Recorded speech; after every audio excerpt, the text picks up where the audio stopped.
অখণ্ড মঙ্গলাকারম ব্যক্তম যেন চরাচরম তৎপদং দর্শিতং যেন তস্मै শ্রী গুরুবে নমঃ। ওম শান্তি, ওম শান্তি, ওম শান্তি। গুরু প্রণাম, মাতা পিতা প্রণাম। আমি গীতা থেকে কিছু পাঠ করতে চাই।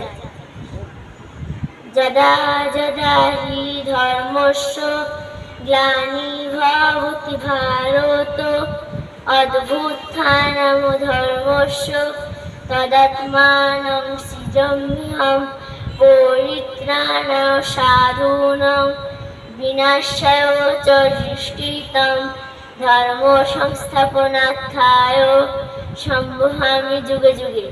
অর্থ: পৃথিবীতে যখনই যখনই ধর্মের গ্লানি এবং অধর্ম বেড়ে যায়, তখনই আমি নিজেকে সৃষ্টি করি। সাধুদের পরিত্রাণ ও দুষ্টদের বিনাশের জন্য আমি যুগে যুগে অবতীর্ণ হই। ওম শান্তি, ওম শান্তি, ওম শান্তি।